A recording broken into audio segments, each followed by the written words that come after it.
Em nome do Pai, do Filho e do Espírito Santo. Amém. Ave Maria, cheia de graça, o Senhor é convosco. Bendita sois vós entre as mulheres, e bendito é o fruto do vosso ventre, Jesus. Santa Maria, Mãe de Deus, rogai por nós, pecadores, agora e na hora de nossa morte. Amém. São Felipe Neri, rogai por nós. Nossa Senhora de Fátima, rogai por nós. Em nome do Pai, do Filho e do Espírito Santo.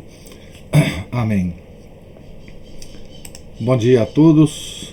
Estamos aqui na página 38, logo no primeiro parágrafo da página, da biografia de São Francisco de Assis, escrita por Chesterton. Estamos falando das guerras entre cidades na Idade Média. Vamos continuar no tema aqui para o caso específico de São Francisco, né? De qualquer forma, o sino a rebate soara em Assis e os cidadãos se armaram, entre os quais Francisco, o filho do negociante de fazendas. Partiu para combater uma companhia de lanceiros e num combate, numa incursão ou outra, ele e o seu bando caíram prisioneiros.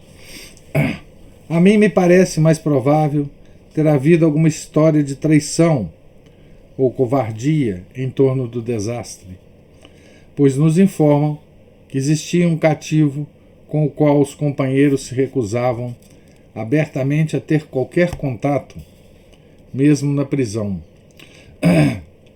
E quando isso sucede, em tais circunstâncias, geralmente é porque a culpa militar da rendição recai sobre algum indivíduo. Seja como for, alguém notara certa coisa, pequenina, mas curiosa, se bem que mais parece negativa do que positiva. Francisco, dizem-nos, passeava entre os companheiros cativos com a sua cortesia característica e até jovialidade, liberal e hilariante, como alguém se expressou a seu respeito, decidido que estava a manter erguido o ânimo deles, tanto quanto o seu próprio. E quando chegou a vez do misterioso proscrito, indigitado, traidor ou covarde, ou o que quer que fosse, ele simplesmente o tratou exatamente como a todo o resto, nem com frieza ou compaixão, mas com a mesma jovialidade leal e boa camaradagem. Mas se nessa prisão tivesse estado presente alguém dotado de uma espécie de segunda vista para a verdade e a tendência das coisas espirituais, teria sabido achar-se na presença de qualquer coisa nova e a toda aparência quase anárquica. Uma onda de maré arrastando a profundidades insondadas num oceano de caridade. Pois nesse sentido, faltava efetivamente a Francisco de Assis qualquer coisa a qual estava cego para que pudesse ver coisas melhores e mais belas.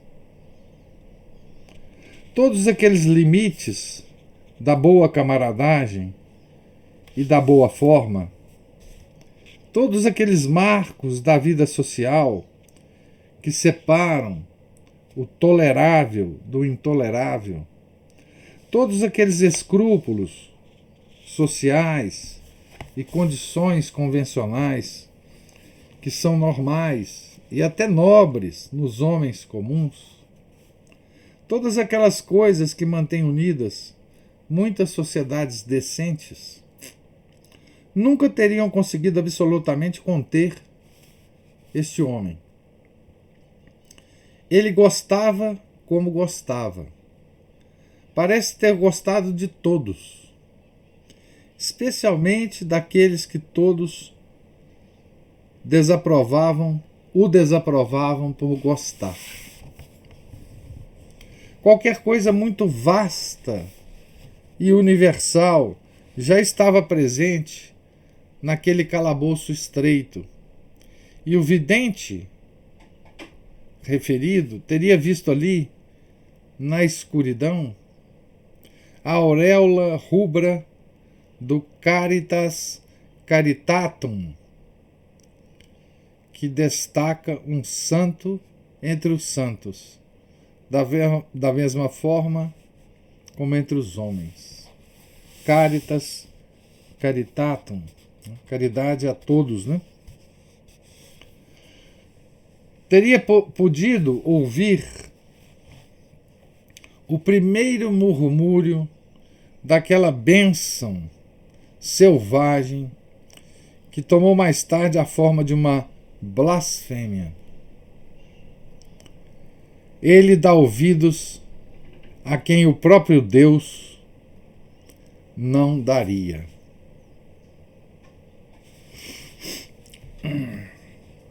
Então, esse modo, né, de Chesterton ver nos pequenos detalhes, né, as coisas grandes envolvidas, né, vocês vejam que ele está comentando aqui, né, um detalhe, digamos assim, insignificante na vida de Francisco, né, do jovem Francisco, né, um comportamento numa prisão em que todos estavam presos, todos os companheiros de uma campanha de guerra. Havia provavelmente um traidor ali.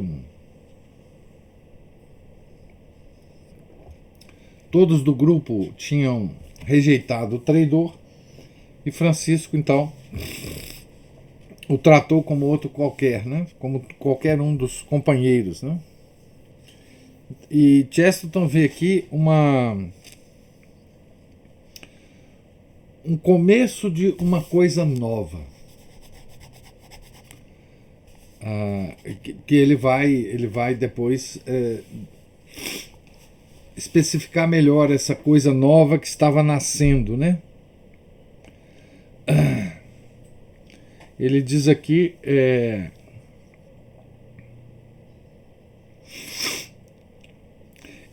assim: mas se nessa prisão tivesse estado presente alguém dotado de uma espécie de segunda vista para a verdade e a tendência das coisas espirituais, teria sabido achar-se na presença de qualquer coisa nova e a toda aparência quase anárquica. Nova e anárquica, né? Uma onda de maré arrastando a profundidades insondadas num oceano de caridade. E depois termina o parágrafo com uma frase que beira a blasfêmia, né? Ele dá ouvidos a quem o próprio Deus não daria.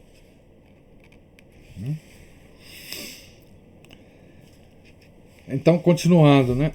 Mas embora semelhante vidente que tivesse estado lá, né, pudesse ter visto tal verdade, é excessivamente duvidoso se o próprio Francisco a tivesse notado.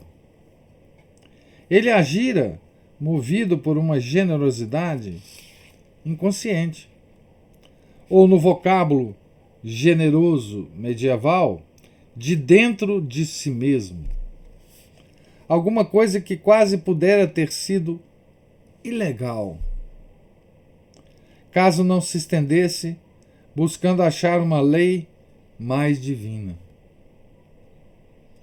Mas é duvidoso se ele então soubesse que a lei era divina. É evidente que nessa ocasião não nutria ideia alguma de abandonar a vida militar e muito menos de abraçar a vida monástica. É exato não haver, como imaginam os pacifistas e os tolos, a menor inconsistência entre amar os homens e ao mesmo tempo guerreá-los, se a guerra se faz com lealdade e por uma causa boa. Mas parece-me que havia envolvido muito mais que isso. Que, em todo caso, a mente do jovem se achava realmente correndo em direção a uma moralidade militar. Por volta dessa ocasião, atravessou-lhe o caminho a primeira calamidade, na forma de uma enfermidade que devia visitá-lo novamente, muitas vezes, e tolher-lhe os passos na sua carreira impetuosa. A enfermidade tornou-o mais sério. Porém, se julga que eu teria apenas tornado um soldado mais sério, ou mesmo pessoa mais séria, no tocante à profissão do soldado. E enquanto convalescia, qualquer coisa maior do que os pequenos feudos e incursões às cidades italianas abriram um caminho de aventura e ambição. A coroa da Sicília, considerável centro de controvérsia de então, estava aparentemente sendo reclamada por um tal Gauthier de Brienne, e a causa papal, a cujo auxílio Gauthier fora chamado, acendera o entusiasmo de muitos jovens de Assis, inclusive Francisco, que se propôs marchar em Apulia por conta do conde. Talvez o seu nome francês tivesse alguma relação com isso. Gauthier de Brienne, né? Pois é preciso não esquecer que, embora em certo sentido o mundo fosse um mundo de pequeninas coisas, era, não obstante, um mundo de pequeninas coisas empenhado em grandes coisas. Aqui, esse mundo de pequeninas coisas, né, que o Chesterton está dizendo, né, é o mundo em que as pessoas se preocupavam com as coisas pequenas da vida, né, com as quais nós temos sempre que nos preocupar. Mas o medievo não preocupava com as grandes coisas, né?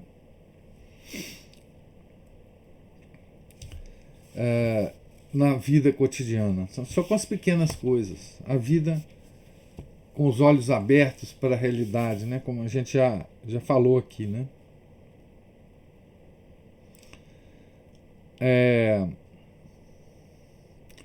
Onde que eu parei?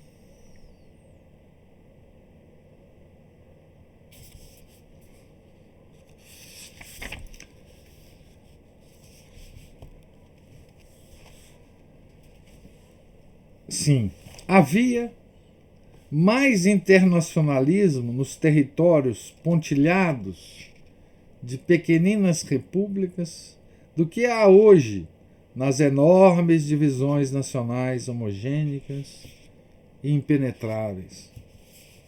Mas aqui ele está ensinando mais características da Idade Média para nós, né?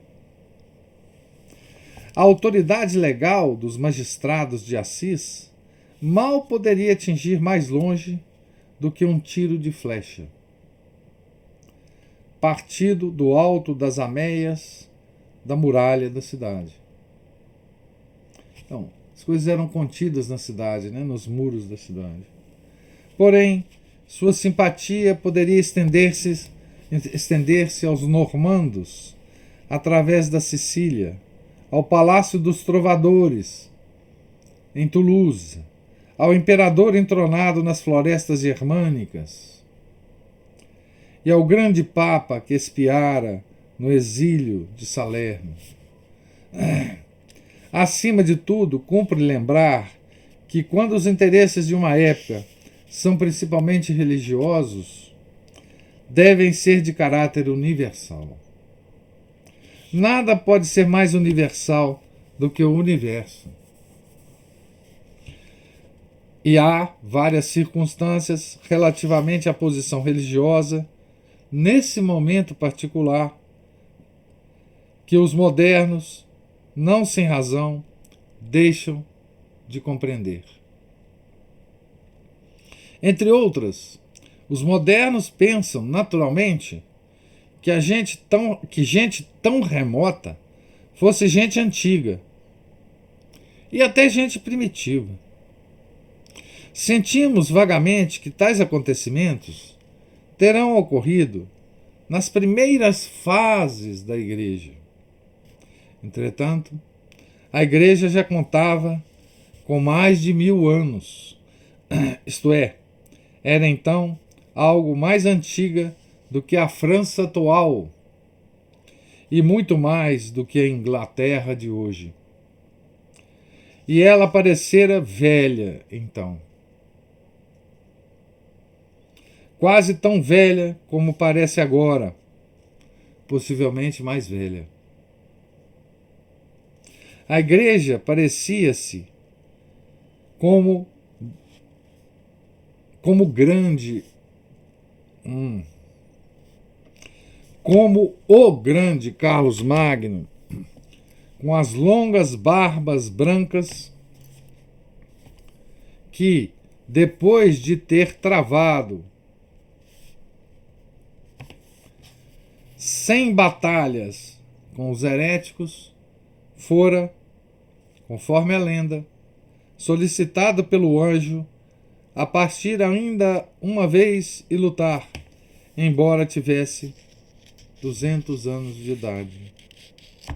A igreja tinha culminado no seu primeiro milênio e dobrava a curva do segundo. Havia atravessado a Idade Média, durante a qual nada podia fazer senão lutar desesperadamente com os bárbaros e a obstinada repetição do credo. O credo ainda estava sendo repetido após a vitória ou a evasão. Mas não é desnatural supor-se que não houvesse alguma monotonia na repetição. A igreja parecia antiga, como agora, e havia então, como há, quem a cresce moribunda. Na verdade, a ortodoxia não estava morta, mas pode ter parecido inerte. É certo que alguns começaram a crê-la inerte.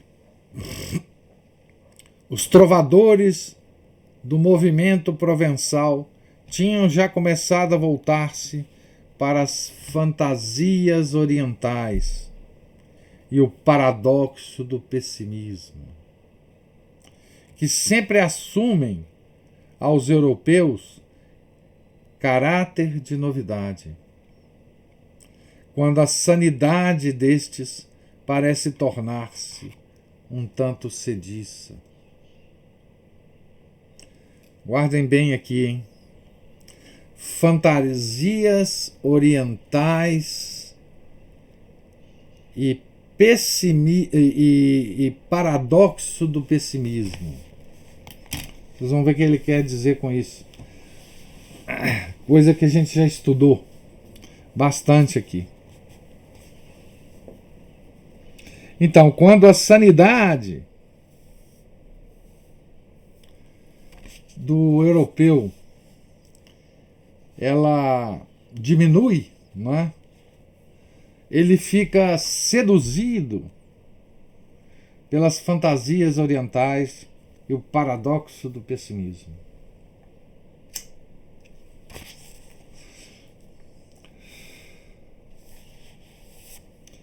É bastante provável que, ao cabo de tantos séculos de guerra desesperançada por fora e de um impiedoso ceticismo por dentro, a ortodoxia oficial parecesse um tanto estagnada.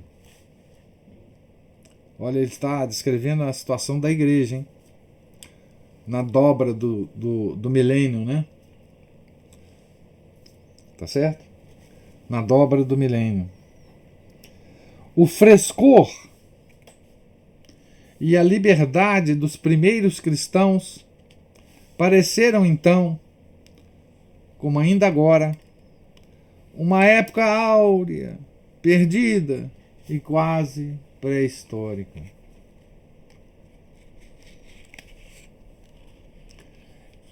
É a sedução da igreja primitiva, né, gente? Que nós sentimos da mesma forma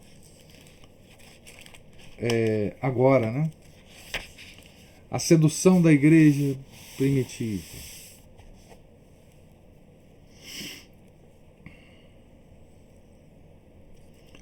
Então, o frescor e a liberdade dos primeiros cristãos pareceram então, como ainda agora, uma época áurea, perdida e quase pré-histórica.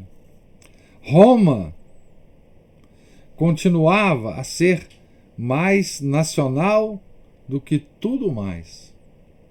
A igreja estava realmente mais sábia. Contudo, bem pudera ter parecido mais extenuada do que o mundo.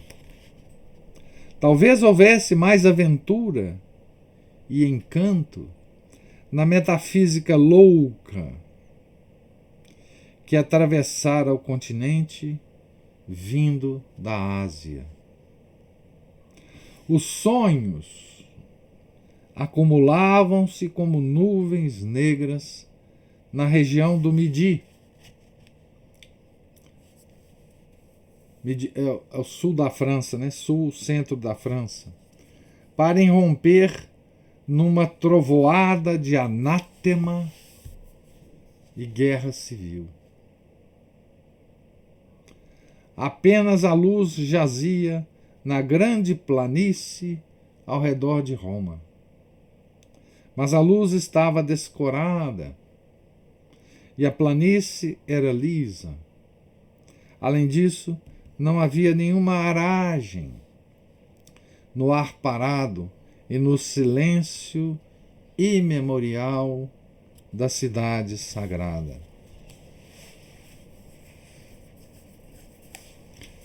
Belíssima descrição da situação religiosa, né, que o Chesterton faz aqui.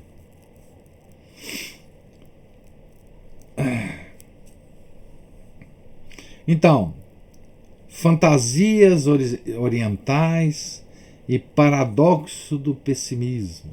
Né? E aqui depois ele fala: os sonhos acumulavam-se como nuvens negras na região do Midi para irromper numa trovoada de anátema e guerra civil. Que ele está nos falando aqui, né, gente? Ele está nos falando da invasão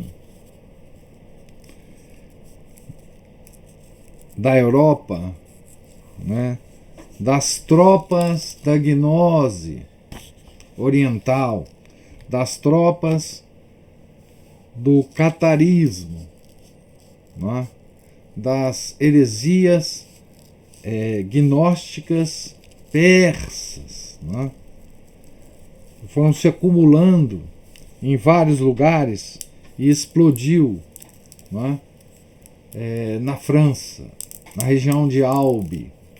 Ele está nos dizendo aqui da grande heresia dos albigenses. Né? Ele está nos dizendo qual que era a situação da igreja nessa época. Né? Por que ele está nos dizendo isso? Porque ele vai nos contar a participação que teve São Francisco de Assis nisso, nessa situação, né? Certo? Alto, na casa escura de Assis, Francisco Bernardone dormia e sonhava com as armas. Chegou-lhe, nas trevas, uma visão esplêndida de espadas modeladas em cruz à feição de cruzada, de lanças, escudos e capacetes pendurados num arsenal e todos levando o sagrado emblema. Quando despertou, recebeu o sonho como um toque de trombeta chamando-o ao campo de batalha e partiu precipitadamente a fim de montar e armar-se. Tomava deleite em todos os exercícios de cavalaria e evidentemente se fez perfeito cavaleiro e lutador nos exercícios de torneio e acampamento. Ele teria, sem dúvida, preferido a qualquer tempo uma cavalaria de alguma sorte cristã, porém parece claro que também se encontrava num modo sedento de glória, embora nele essa glória sempre houvesse de ser idêntica à honra. A ele não faltava certa visão da coroa de louros que César deixara para todos os latinos. Quando partiu para a guerra, o portão da grossa muralha de Assis ressoou com a sua derradeira jactância: hei de voltar um grande príncipe. Pouco adiante no seu caminho, a enfermidade acometeu novamente, prostrando-o. Considerando-se a impetuosidade do seu temperamento, é altamente provável que ele tivesse partido muitíssimo antes de se achar em boas condições de convalescença. E na escuridade dessa segunda interrupção, mais desolada que a primeira, ele parece ter tido novo sonho, durante o qual uma voz lhe falou. Abre aspas. Interpretou mal o significado da visão. Volte à sua cidade. Fecha aspas. E Francisco retomou o caminho de Assis, doente, uma figura lívida, desapontada, talvez até escarnecida, nada tendo a fazer senão esperar pelo que viesse em seguida a suceder. Foi a sua primeira descida numa ravina escura, que se chama o Vale da Humilhação, que lhe parecera assaz pedregoso e desolado, mas no qual deveria, mais tarde, encontrar flores em profusão. Mas não ficou apenas desapontado e humilhado. Ficara também muito surpreendido e confundido. Ainda acreditava finalmente que os dois sonhos deviam ter significado alguma coisa. Porém, não era capaz de atinar com o que pudesse ser. Foi quando vagueava, pode-se mesmo dizer, delirava pelas ruas de Assis e pelos campos fora das muralhas da cidade, que lhe ocorreu certo incidente que nem sempre tem sido ligado ao assunto dos sonhos, mas que a mim parece óbvia culminação deles. Cavalgava displicentemente em certo lugar afastado, aparentemente no campo aberto, quando viu, caminhando pela estrada em sua direção, a figura de um homem. Parou, pois viu que se tratava de um leproso. E soube instantaneamente que a sua coragem fora desafiada. Não, porém, como o mundo desafia, mas com o desafio de alguém que conhecesse os segredos do coração. Lembra a repugnância, né? O Tiesto já tinha comentado isso, né? A repugnância que São Francisco tinha dos leprosos, né? Uma repugnância natural, inclusive, né?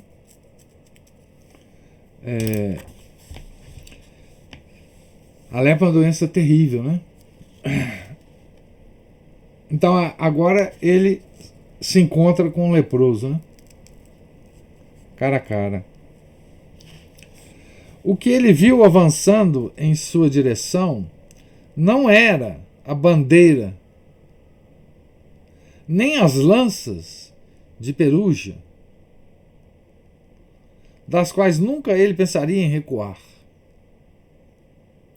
nem os exércitos que lutaram pela coroa da Sicília, dos quais ele considerava do mesmo modo que um homem corajoso considera vulgar o perigo. Francisco Bernardone viu, subindo a estrada em sua direção, o seu próprio medo. O medo que vem do interior e não do exterior,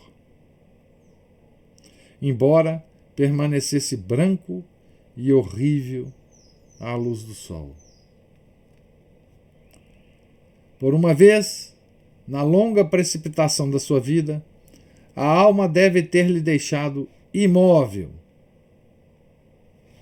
saltando do cavalo, não sentindo diferença entre a imobilidade e a presteza, avançou sobre o leproso e envolveu-o nos braços.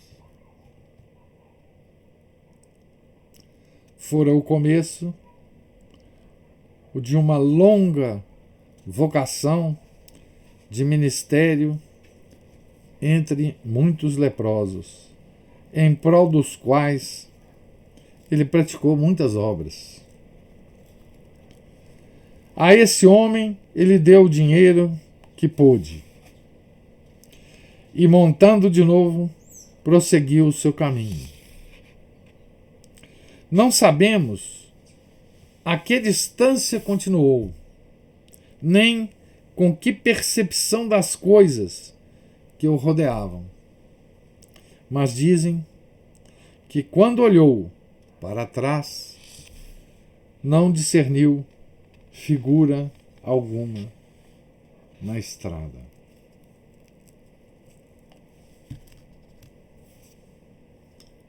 Então, esse é um episódio, né, da vida do santo, né, que pode muito bem ter sido um episódio milagroso, né, uma aparição milagrosa para desafiá-lo, né,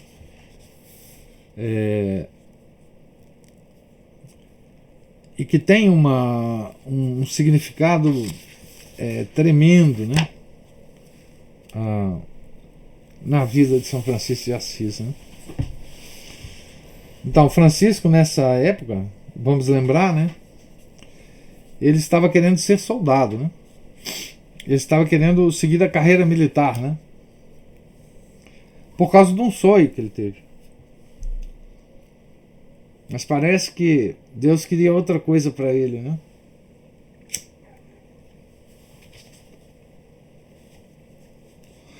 E por causa da doença ele teve que voltar, né,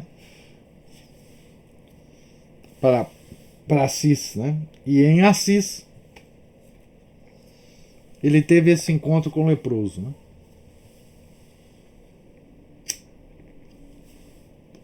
Lembra do Evangelho, né? Que como é que era a lepra na época, né? Como é que Nosso Senhor agia também, né? Em relação aos leprosos, né? A lepra hoje ela está na minha infância, na minha cidade tinha leprosos, tinha uma casa de leprosos, né? E eu vi, né, o horror dessa doença. Ela é realmente repugnante, né? E é natural que as pessoas tenham repugnância dessa doença, né? Então a gente pode entender Francisco, né? Então, acabamos aqui o capítulo 3, né? Intitulado Francisco o Guerreiro. Tá certo? A própria capitulação do livro que o Chesterton escreveu já dá ideia da visão que o Chesterton tem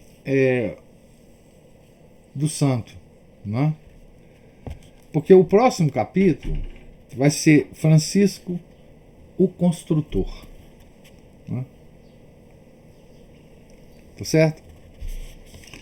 E eu quero enfatizar na nossa leitura de hoje, né?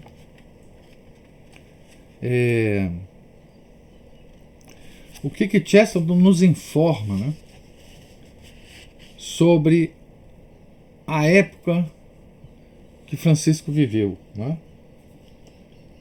Então, se eu posso resumir, ele nos diz o seguinte: era uma época de um cristianismo cansado, né? A época de um cansaço, né? Ele diz aqui, numa determinada parte aqui, eu não sei se eu vou achar, né? Mas eu gostaria de ler, né? Ele diz aqui assim: a igreja tinha culminado no seu primeiro milênio e dobrava a curva do segundo. Havia atravessado a Idade Média, durante a qual nada se podia fazer, senão lutar desesperadamente com os bárbaros, e a obstinada repetição do credo. O credo ainda estava sendo repetido após a vitória ou a invasão. Mas não é desnatural supor-se que não houvesse alguma monotonia na repetição. Repetição do credo, né? Repetição do credo não só para que a gente se mantenha na fé, mas repetição do credo para converter os bárbaros, né? A igreja tinha que repetir o seu credo. Credo aqui encarado não só como a nossa oração, né? Mas credo aqui significando toda a essência da nossa fé, né? Tá certo? A igreja parecia antiga, como agora. E havia então, como há, quem a cresce moribunda. Então veja, essa sensação, né? Há muitos, pela descrição do Chesterton, a gente pode supor, né, que nessa época muitos previam o fim do mundo, né? Tá certo? A gente pode não só supor, como a gente sabe que muitos previam o fim do mundo, né? Tá certo? E aí ele diz uma coisa muito interessante que é a característica desses tempos, né? De que há uma impressão de que a igreja cansou, né? Que é o seguinte: os cristãos, os católicos, se viram para outros lados, né? Então ele diz aqui, os trovadores do movimento provençal tinham já começado a voltar-se para as fantasias orientais e o paradoxo do pessimismo. Tá certo? Então, isso que dá muito o aroma, não é, o matiz da época, não é, dessa época de Francisco, tá certo? Então, é uma época da igreja cansada, da igreja pesada, da igreja caminhando com dificuldade, velha, não é? E esse é um tom muito, muito importante para nós entendermos como esse santo, né, vai trazer novidades para a igreja. Novidades que estavam adormecidas, não é, na igreja. Tá? Então, esse é digamos assim, a ênfase que eu gostaria de fazer nesse texto que nós lemos hoje, né? E agora, se vocês tiverem alguma observação ou pergunta a fazer, podem fazê-las. Professor, o que é esse paradoxo do pessimismo?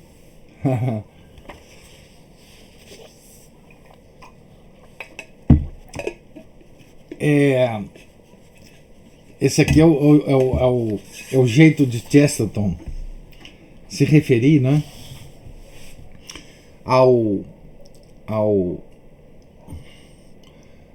às religiões budista, principalmente ao budismo, né, que por que o budismo por que o budismo é budismo e coisas correlatas, né? Por que ele se refere, ele e Belloc se referem a essa influência oriental, né, como pessimista, né? Porque o budismo, ele adora o nada, né? Adora o nirvana, né? Essas religiões todas dizem para nós que o ápice da nossa elevação espiritual é o nirvana. O nirvana é exatamente o nada, o não ser, né? Para essas religiões, o ser é que é o problema, né? E o não ser é a solução. Então eles chamam isso de pessimismo, e muito bem chamado, né? O pessimismo é o seguinte, é o pessimismo gnóstico, né? O pessimismo gnóstico. O pessimismo é o seguinte, o ser é mal, o bom é o não ser. Não é? Como o ser em si é Deus, o Deus é mal, o bom é o não ser.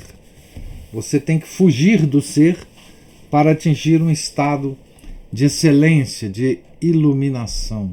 Né? Então esse é o paradoxo do pessimismo. Fantasias orientais e paradoxos do pessimismo. Né? Então vocês vejam, essa invasão, a gente acha, né? Eu, por exemplo, vivi uma época, muitas das pessoas que estão aqui talvez tenham vivido também, uma época em que o budismo invadiu o Ocidente através daqueles gurus que se estabeleceram na Califórnia, nos Estados Unidos, e começaram a escrever livros e mais livros sobre o budismo, sobre reencarnação, sobre... Até hoje tem muita coisa disso, né? Na década de 60, 70, muito patrocinado pelos Beatles, né? Que trouxe vários gurus para o Ocidente, né? Tem um guru que ficou muito famoso aí na década de 80, 90, Osho, se não me engano, né? Então, essa invasão do pessimismo oriental no mundo moderno, a gente acha que é uma coisa muito nova, muito atual, né? Mas já acontecia na Idade Média, né? Toda vez que o cristianismo se cansa, né? Que a igreja se cansa, a solução que nós procuramos é essa solução da gnose, né? Do pessimismo a gnose é pessimista, né? Veja, o panteísmo é otimista, mas a gnose é, sobretudo, pessimista. O niilismo que nós vivemos hoje na nossa sociedade é puramente gnóstico, né? E é por isso que quando eu li isso aqui, eu falei para vocês que nós já estudamos muito isso, né? É que a forma do Chesterton se expressar é que é diferente para nós, né? Fantasias orientais e o paradoxo do pessimismo. Então, na época de Francisco, isso estava em voga, né? Por que a gente sabe que estava em voga? Era popular. Porque ele fala aqui dos trovadores. Os trovadores, o que eram os trovadores, né? Os trovadores eram os poetas da época, né? Eram os poetas que saíam declamando e cantando pelas ruas das cidades medievais. Tá certo? Era, então, uma forma de literatura, uma forma de música, uma forma que envolvia as pessoas. Então, quando a gente percebe que esse pessoal tinha se voltado para essas coisas do Oriente, da Ásia, né? É que a gente percebe que a cultura estava envolvida nessa absorção desses elementos heréticos, gnósticos, nihilistas, né? A que Chesterton se refere aqui, né? Então, ele está dizendo exatamente isso, né? Era essa época de um cristianismo cansado. É uma belíssima metáfora, né? A igreja, depois de séculos convertendo os bárbaros, né? Depois de séculos repetindo o credo, é uma beleza isso, né? A igreja sempre repetia o seu credo para converter os gentios, né? Mas essa repetição já soava algo cansada, né? Tá certo? Então essa é digamos assim, a expressão literária que Chesterton está usando aqui para nos contar a história, né? Embora por trás da expressão literária de Chesterton a gente possa perceber o profundo conhecimento que ele tinha de todas essas questões de heresia, de movimentos heréticos entrando na Europa, etc, etc, né? Então ele está dando uma expressão literária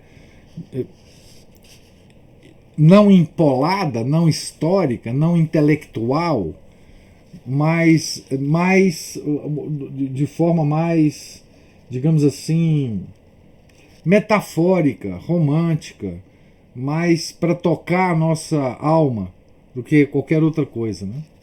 Então é assim que eu vejo esse texto aqui do Chesterton, né? Tá certo? Espero ter respondido o Ana Paula. A Juliana também tinha essa dúvida, né? Mais alguma observação ou pergunta? Eu fiquei na dúvida aqui onde que nós paramos hoje, porque eu voltei lá quando eu comecei a ler o próximo capítulo, eu estava relendo Não, marcando, na verdade. não, na verdade eu não li o próximo capítulo. Eu parei exatamente nele. Eu acabei. Nós paramos aqui na figura de alguma na estrada. Não sempre figura alguma. Exatamente, na página 43 e vou começar, se Deus quiser, amanhã, na página 45. No capítulo Francisco, o Construtor. Então, amanhã a gente começa um capítulo novo. Eu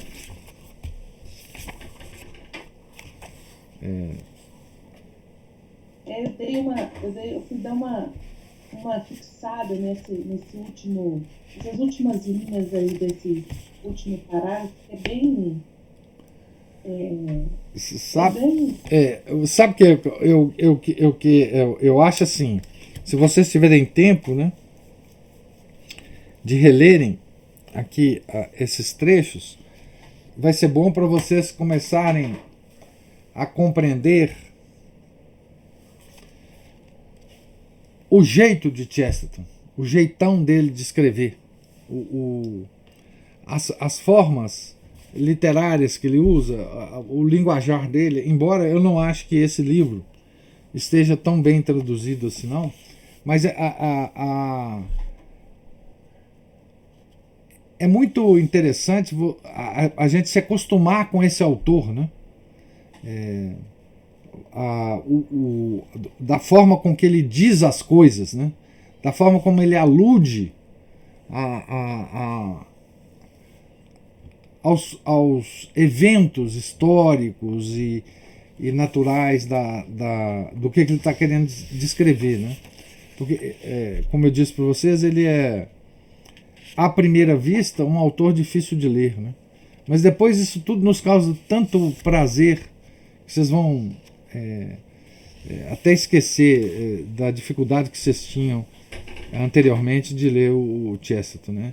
É tão envolvente a literatura do Chesterton, quando você consegue lê-la com uma sequência boa, né, que vocês vão perceber Então é bom vocês relerem para acostumarem com a cadência, com as reviravoltas que Chesterton dá às vezes no texto, com os caminhos laterais com que ele some e depois volta lá, você fala, poxa, mas por que ele está dando essa voltinha? Vamos seguir então, vamos ver onde que ele chega.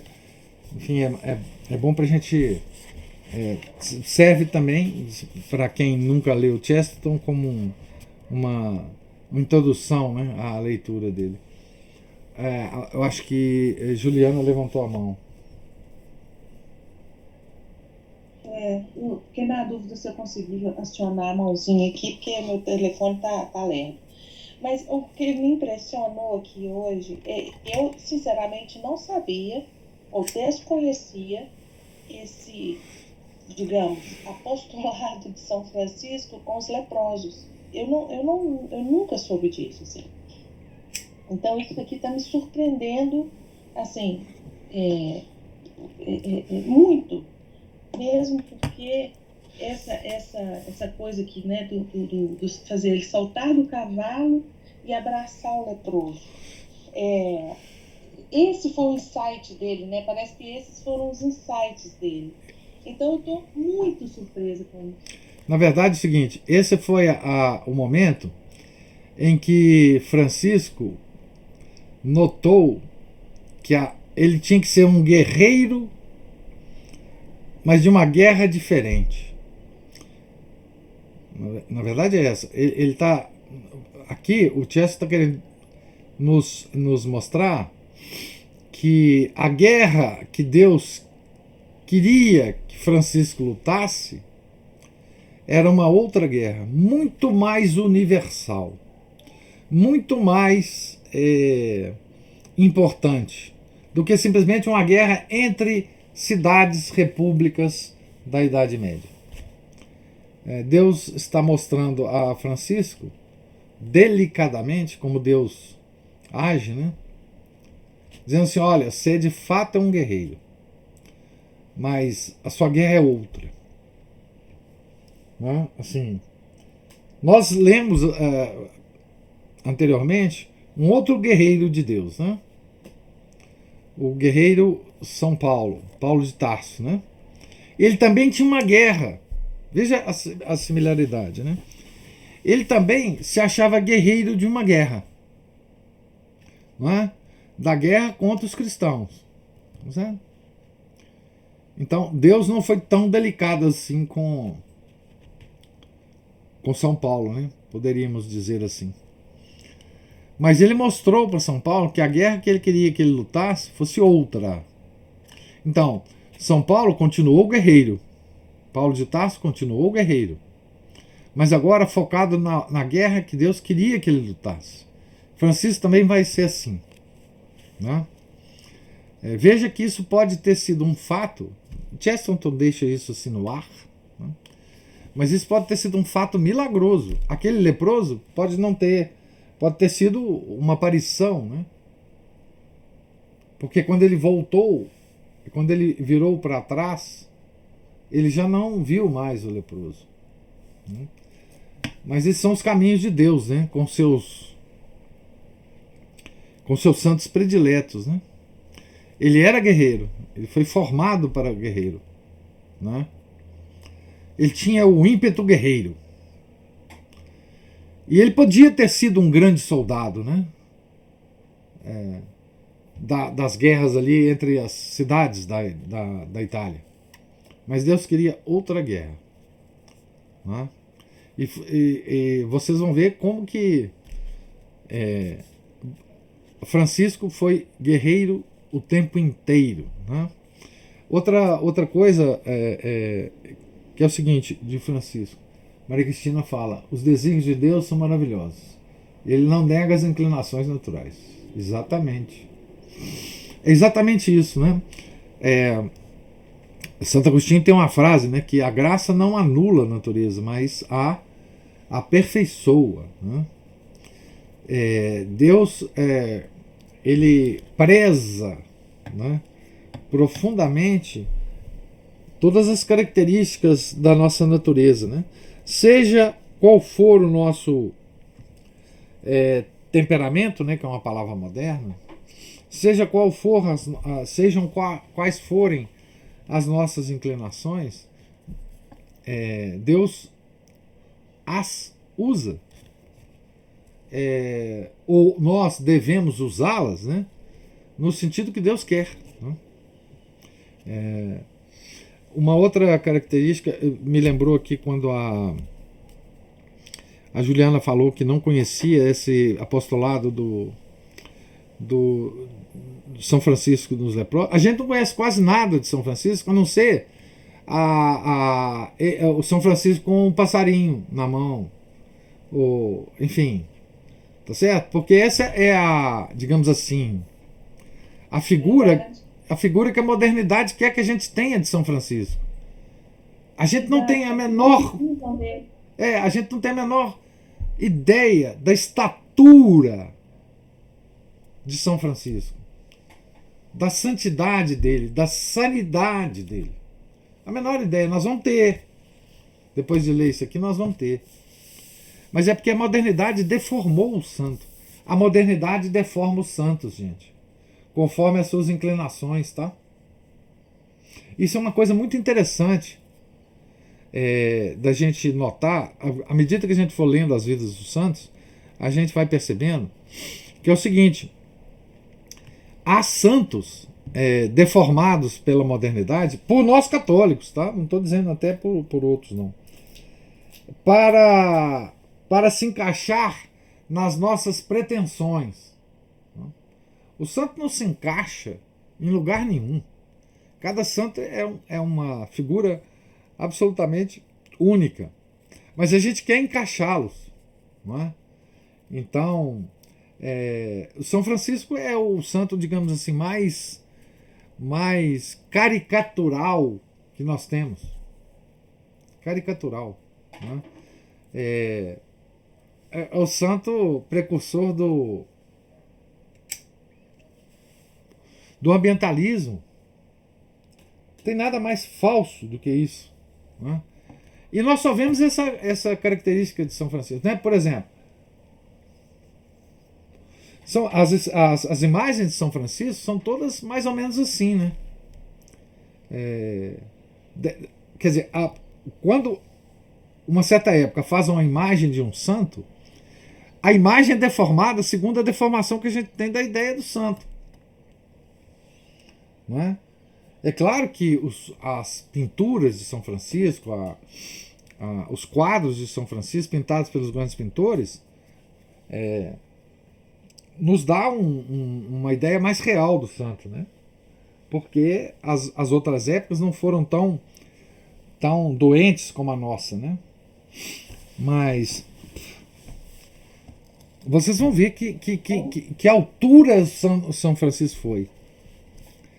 É interessante o senhor dizer isso, porque ontem, assim que acabou a leitura, eu entrei no Google e fui procurar imagens de São Francisco. Isso. E aí eu queria ver, assim, se eu achava alguma coisa relacionada àquilo que a gente tinha lido, né? A essa dimensão dele, da alegria, do entusiasmo e tudo mais. Não acha nada. É só ele com passarinho, pombinha, cervinho, tudo do lado. Na melhor das hipóteses, ele e os estigmas. Os estigmas, porque tem uma figura do Giotto muito, muito famosa, né? Só. Não tem essa... Por exemplo, uma imagem bonita que poderia haver de São Francisco, né? É esse abraço que ele deu ao leproso, né? São Francisco Exatamente. abraçando os leprosos, né? Então, assim, isso não há, né? Porque isso aí, isso não é importante para nossa época, né? Esse santo. Então, a imagem de São Francisco talvez seja mais deformada pela modernidade por causa exatamente dessa característica da nossa época. Olha, nós vamos completar esse livro e depois nós vamos ler a biografia de São Tomás. Acho que o segundo capítulo do livro da biografia de São Tomás, o Chesterton faz uma comparação entre São Francisco e São Tomás. E lá vocês vão ver, vocês vão completar a ideia que vocês têm de São Francisco. Porque esse livro que nós estamos lendo é extraordinário. Mas depois ele vai comparar os dois santos, que são aparentemente incomparáveis. Não é? Se a gente tem qualquer imagem que a gente tenha hoje de São Francisco e São Tomás, essas imagens são absolutamente deslocadas, não tem comparação. Mas vocês vão ver como o Chesterton vai comparar os dois. Porque São Tomás é o santo sisudo, né? Na nossa cabeça. E São Francisco é o Jongleur de Dieu, né? É o malabarista de Deus. É aquele que sai correndo, que dança, que é a imagem que nós temos dele, né? Aquele que é impulsivo, que sai correndo. O Jess fala que São Francisco é um santo que só corre, ele não anda, né? Ele corre para um lado, corre para o outro, e avança para um lado, avança para o outro, sai correndo e abraça, sai correndo e acode. Então, mas por isso que é importante esse livro do Chess, porque ele vai dar uma realidade muito grande na visão que nós teremos depois de ler desse santo meio maluco, né? Que a imagem de São Francisco, ele é um negócio muito estranho e para a época dele, né? Ele não se encaixa em nenhum tipo de figura medieval, né? Assim, e vocês vão ver por quê, né? Porque ele tinha que ser assim para ter feito o que ele fez, para ter feito a obra que ele fez, né? E por que ele tinha que ser assim, né? Um santo deslocado da sua época, né? Agora, é curioso, né, que numa época de sanidade, mas também de uma igreja cansada, São Francisco era deslocado. Tá certo? Agora, nessa época nossa, doente, essa época elegeu São Francisco como santo de preferência deles. Olha que coisa louca. É uma coisa de doido pra gente pensar. As devoções das épocas dizem muito sobre a época que nós vivemos. Tá? E eu estou dizendo devoção porque eu tô limitando a análise ao mundo católico. Né? Que um ambientalista tem adoração por São Francisco, bem, a gente até entende porque a imagem de São Francisco é deformada. Né? Mas estou dizendo a nós mesmos. Né? Não é, Juliana? Os santos das épocas, né? De preferência das épocas, né? Tem muito a ver, fala muito, diz muito sobre a época. Não é? Essas ondas de devoção aos santos tem muito a ver com a época, né? Certo? Então, gente, eu espero que nós caminhemos aqui e cresçamos na nossa admiração, tanto por São Francisco quanto para quem ainda não é admirador dele, né? Tanto em relação a São Francisco quanto em relação ao Chesterton, tá certo? Porque já pelo que a gente viu, né, um homem para escrever o que Chesterton escreve sobre São Francisco não pode ser um homem assim comum, né? A visão que ele tem, a profundidade de visão que ele tem é uma coisa extraordinária, né? Pelo que a gente já viu, e depois a gente vai ver muito mais coisa aqui ainda nesse. E note que esse é um livrinho, né, gente? Esse aqui é um livrinho, tá certo? De 100 e poucas páginas, 132 páginas, tá? Esse é um livrinho de Chesterton, tá? E contém tantas pérolas, né? Certo? Eu me peguei nesse detalhe também. Eu falei assim, gente, do jeito que caminha a leitura, esse livrinho aqui não vai comportar o conteúdo, não. Tem alguma coisa. Isso aqui é só um adendo. Não, esse é um livrinho. Como o de São Tomás também é um livrinho, né? Um pouco maior, mas assim, quantas páginas tem o de São Tomás? Então, o de São Tomás tem 170, né? 174. Também é um livrinho. Né? Agora, o que ele esconde é um mundo, né? É um mundo. Um mundo. Tá certo? E eu sei que nós todos vamos, se ainda não formos, vamos nos tornar devotos de São Francisco depois dessa leitura, certamente. Deve haver uma ironia angélica aí por trás dessas escolhas que o senhor fez. Pode ser. Nós vamos descobrir. Pode ser. A gente, no meio dessas leituras todas, né, de tantos livros enormes e tudo mais, a gente há de descobrir, se Deus quiser. Esses livrinhos extraordinários, né? Que a gente já leu vários livrinhos, né? Por exemplo, na quaresma desse ano, a gente leu 2 livrinhos. Né? Aquele do padre Tanqueray, né? Sobre o sofrimento. E eu acho que se eu estou bem lembrado, o livro do padre Faber, né? Sobre o purgatório. São 2 livrinhos. Né? Enfim, a gente não deve nunca medir, né, a importância do livro pelo número de páginas. E a gente leu um livrão, né, extraordinário também, que foi a da biografia de... E eu estou preparando um outro livrão aqui, vamos ver, eu estou lendo, vendo se vale a pena a gente ler. Foi uma coisa que a Cristina cobrou, que é a biografia de São Pedro. Eu encontrei uma biografia de São Pedro.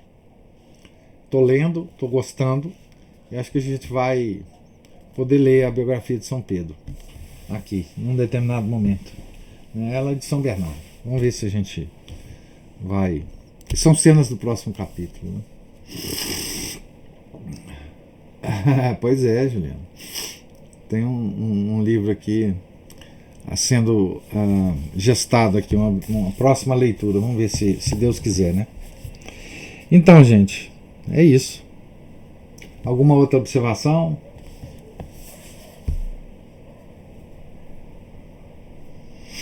Então, Deus lhes pague a paciência, a presença.